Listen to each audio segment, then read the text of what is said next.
I'm going to talk quickly about Waldenstro macroglubilinemia. Waldenstro macroglubilinemia is a hyperviscosity state of the patient due to monomers of IgM. Remember that IgM is a antibody, but in the bloodstream or in the serum they aggregate as a pentamer. So we have increased IgM in pentamers, and this produces the viscosity of the plasma. Now the viscosity of the plasma will lead to increase in things like stroke or sometimes occlusion at the tip of the fingers, so Raynaud's phenomenon, and also cryoglobulinemia.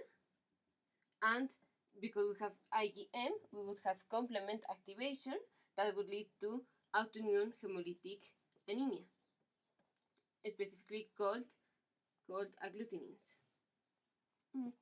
Also, we can have anemia, but anemia of chronic disease, not this autoimmune hemolytic anemia. Sometimes we can see bleeding due to defective platelet aggregation due to the viscosity, hyperviscosity of the plasma. So bleeding and some thrombosis.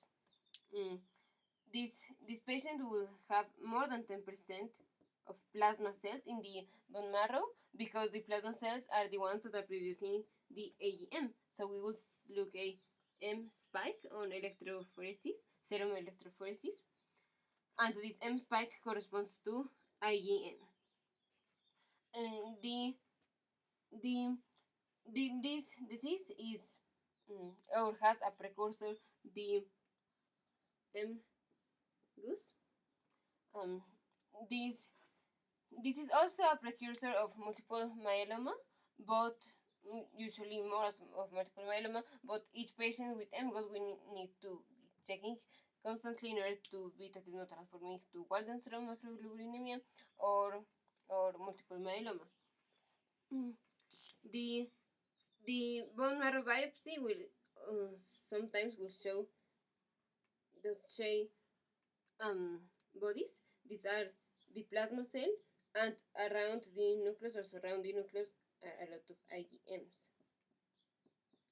We will also see reactive hyperplasia of the mast cells, of the plasma cells, and the treatment will be rituximab plus chemotherapy for those that are symptomatic. And in severe cases, we can do plasmapheresis. Severe cases means hyperviscosity episodes, so thrombosis or things like that.